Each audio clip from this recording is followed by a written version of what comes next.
Students good morning. जैसा कि आप देख रहे हैं, आज आपका टॉपिक है मानव का तंत्रिका तंत्र या तंत्रिकी तंत्र। तो मानव का जो तंत्रिका तंत्र है वो दो भागों में डिवाइड है। ठीक है, तो पहला भाग आपका है केंद्रीय तंत्रिका तंत्र। ठीक है ना, पहला भाग आपका कौन सा है? केंद्रीय तंत्रिका तंत्र।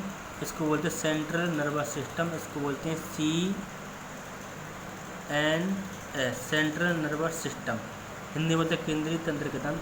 और दूसरा वाला भाग है आपका परिधीय तंत्रिका तंत्र, इसको बोलते हैं यानी कि PNS, पेरिफेरल नर्वस सिस्टम। तो जो तंत्रिका भाग होते हैं दो प्रकार से, एक तो आपका होता है मतलब कि CNS और एक होता है आपका PNS।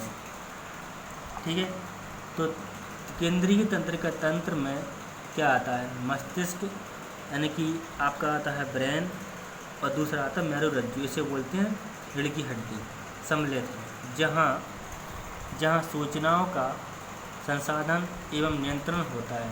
तो यहाँ पर सूचना पहुँचती हैं, उनका नियंत्रण होता है, और जो संसाधन होते हैं उनका नियंत्रण होता है। मस्तिष्क एवं परिधीय तंत्रिका तंत्र सभी तंत्रिकाओं से मिलकर बनता है।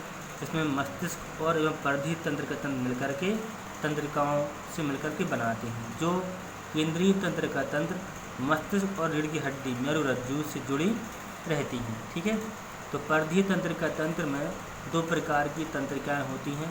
पहला आपका आता संवेदी यानी कि सेंसर ऑर्गन, या इसको बोलेंगे अभिवाही। दूसरा आता आपका चालक यानी कि प्रेरक या अपवाही। तो अभिवाही और अपवाही, तो इनमें क्या अंतर है?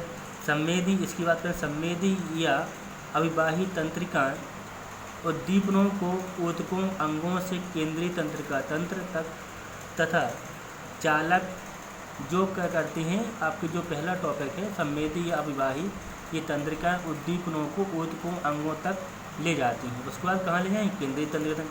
जैसे ऊतकों, जैसे हमारे शरीर में किसी ने टच किया या ठंडा गर्म लोग जो लगता है, चींटी काटती है, कुछ भी होता है, कुछ चुभता है, तो इसकी सूचना हमारे कहाँ पहुँचेगी?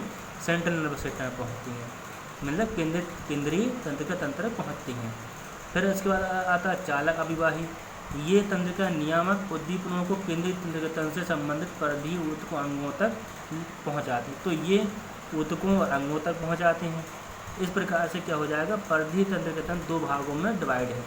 पहला आपका आता है कायिक तंत्रिका तंत्र, दूसरा आता है स्वायत्त तंत्रिका तंत्र। तो कायिक में क्या पढ़ना है?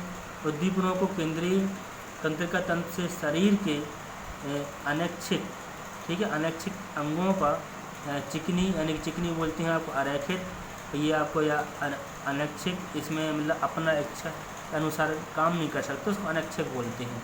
ठीक है, पेशियों में पहुँच आता है। कौन पहुँचाता है? ये पहुँचाता है, यानी कि इसमें लिखा है कायिक तंत्रिका तंत्र। पहला जो टॉपिक है वो आपके अनैच्छिक अंगों व चिकनी यानी अनैच्छिक पेशियों पर पहुँचाता है, जिस पर हमारा हक अधिकार नहीं होता या हम अपनी इच्छा अनुसार काम नहीं करते, उन्हें बोलते हैं अनैच्छिक कार्य। स्वायत्त तंत्रिका तंत्र पुनः दो भागों में विभाजित है, यानी अनुकंपी तंत्रिका तंत्र और दूसरा है परानुकंपी तंत्रिका तंत्र में वर्गीकृत किया गया है।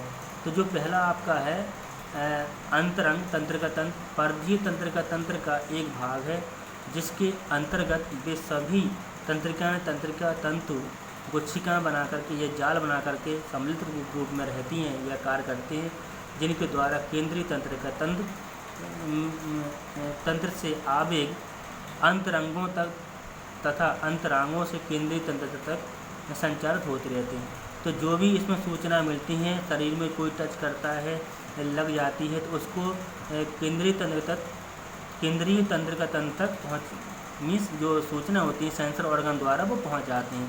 तभी हमें मालूम पड़ता है कि हमें ठंडा गर्म लगा या किसी ने टच किया है। इस प्रकार से जो स्किन होती त्वचा, वो क्या है, वो सबसे बड़ा ऑर्गन होता है और सबसे बड़ा अंग होता है सेंसर ऑर्गन, संवेदी सूचनाओं का।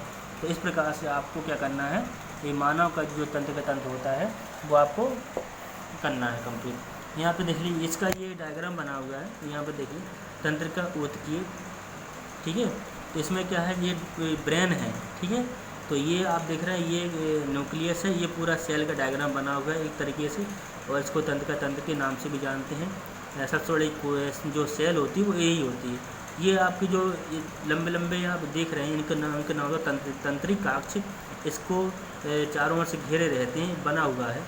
ये केंद्रक है, बीच में जैसा हम आपको बताया था कोशिका का है, ये इसके चारों पदार्थ भरा रहता है, इसको बोलते हैं साइटोप्लाज्म। ये द्रुमक हैं, जो पेड़ होते हैं, जो रूट्स होते हैं, जड़ जैसे संरचना दिखाई देती हैं, उनको द्रुमका बोलते हैं। और ये जो छोटे छोटे पार्ट होते हैं ना, बोलते हैं कणिकाएँ। कण से धीरे धीरे बन करके इसका निर्माण होता है। तो आपका ये बनाना है। थैंक यू, धन्यवाद।